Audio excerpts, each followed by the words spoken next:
Thank you, Sergeant. A very good morning, everyone. Welcome to Hamilton Police Station. Thank you for coming this morning. You will be well aware that much has been published in the media lately about the number of road traffic collisions in Bermuda. The reports have included the tragic deaths of 16 motorists in 2014 and 2 in the first month of 2015.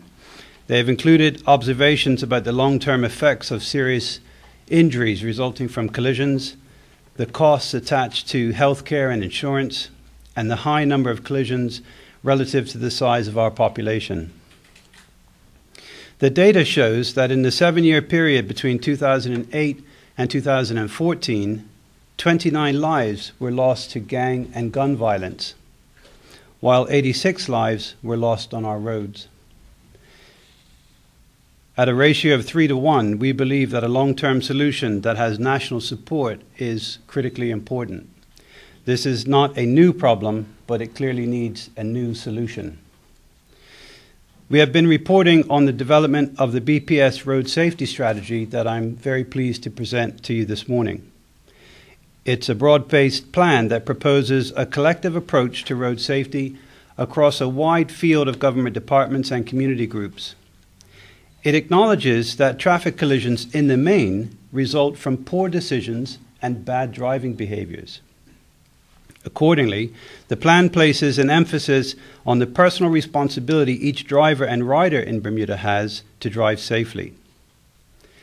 At the center, the plan calls for robust enforcement from the police that is intelligence-led.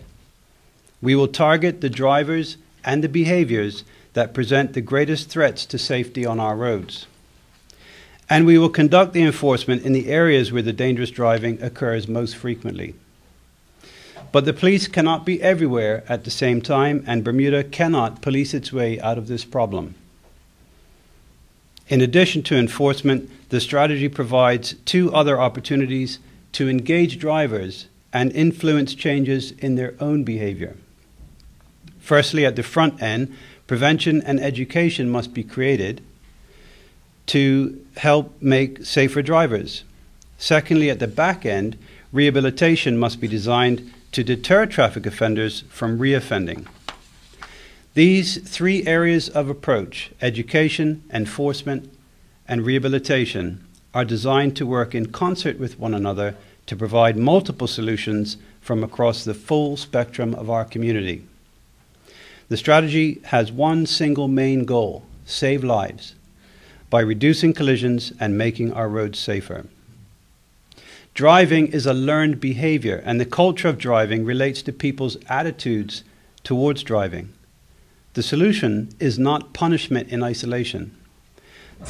Robust enforcement must be combined with equally robust education, prevention, and rehabilitation programs.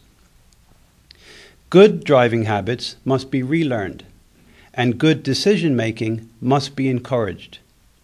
The police are committed to doing our part by reporting traffic offenders and educating road users. But we are looking forward to being part of a larger effort across the board to calm down our roads before any more lives are lost. We believe that road safety is everyone's responsibility. And I'd just like to hand over now to Inspector Cardwell of the Roads Policing Unit, and he'll give you a little more detail about some of our enforcement initiatives.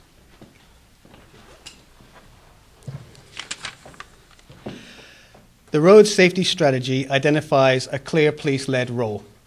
That police role is in enforcement of roads and motoring laws and raising awareness of bad driving behavior. We have reviewed our own statistical data. We have concluded that in the past, where we have enforced alone by citing motorists and with moving violation tickets, that this effort has not actually impacted on bad driving, has not impacted on reducing collisions, and has not impacted on reducing the number of road traffic-related fatalities. Police officers on patrol traditionally have occasion to stop motorists for minor traffic offenses.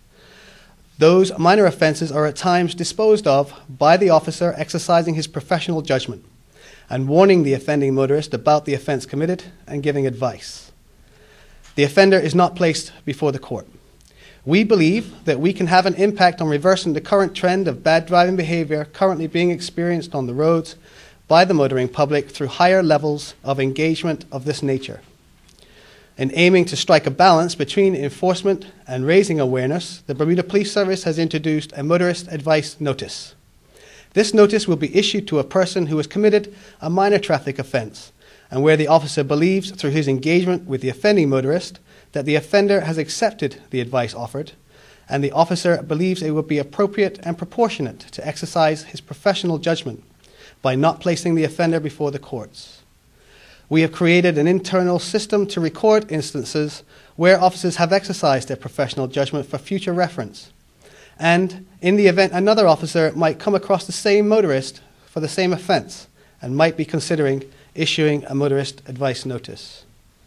We will continue to target specific motoring offences through the selected traffic enforcement programme. This includes impaired driving and dangerous driving offences. A person caught committing either of these offences can expect to appear in the Hamilton Magistrates Court.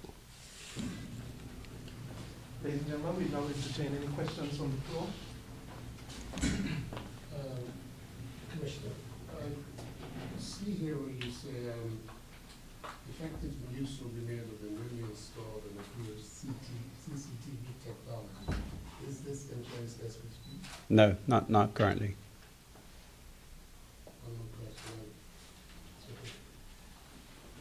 One of the matters including raising police visibility on the roads. Is that in place right now? That's been in place for a number of years.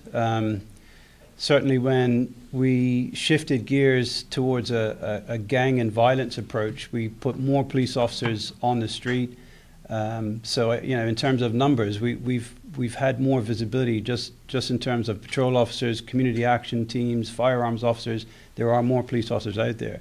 The issue is about visibility. So the strategy calls for a plan to make sure that they're in the right place at the right time. And Mr. Cardwell talked about intelligence-led. So for the first time, we're using our own data to figure out where we need to be. Where are the most collisions occurring? Where is the most danger being posed on the roads? That's where we'll put our staff. Good morning, Commissioner. Good morning. Do your statistics indicate what are the most prevalent traffic offenses?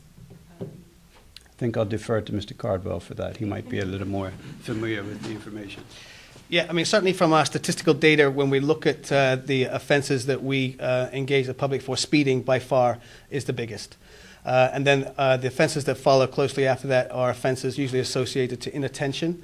So that's failing to stop at traffic signs, failing to obey red lights, and driving without due care offences.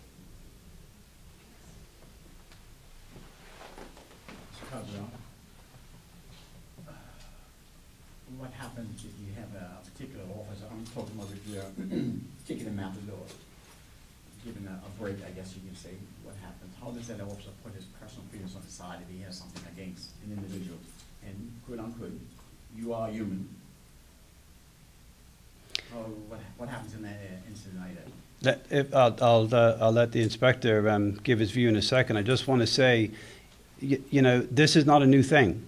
Discretion has been around, ever since the police force was created.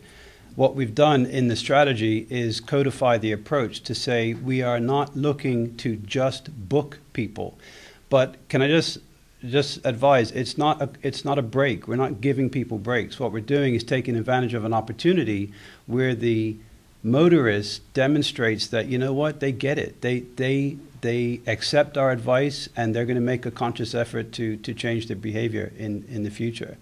If you consider our responsibilities under the Police Act, our primary directive is to protect life and prevent crime, and prosecute offenders is way down the list. So this whole approach is about preventing collisions, preventing bad driving before it actually puts people at risk. That's the approach. I don't know if you have anything else. Could you address the subject of roadside breathalyzers? Not really, because it's under consideration by the government as part of new legislation, and I think the government's done a fair job of explaining what they're looking at. What I would say is, you know, our strategy says if you want a different result, you've got to do things differently, and you just can't keep booking people and expecting that to change behavior. So we welcome a review of legislation, and you know, what the final product looks like, we don't know just yet, but we certainly welcome the first step. One more question, I'm sorry. I was just had a quick follow-up. It was just when we got a press release from the minister a day or two ago, it seemed to be a commitment that they were going to introduce that legislation. Stated last night. Yeah, and that was last night, so you'll appreciate that was a relatively new announcement that we haven't had a full opportunity to digest yet. Your thoughts on speed cams, do you think that would help your administration, your officers, in taking some of that, going out to speeders, the speed cams, would it help or benefit your system? I think the whole point that we're making today is there is no single answer to this. The answer is to look at the problem from the widest possible angle and bring to bear changes across a wide spectrum. So it's not just education, it's not just enforcement, it's not just rehabilitation, it's not just changes to legislation, it's not just technology, but the answer is a combination of all of them. So, you know, speed cameras probably has a place in the overall effort.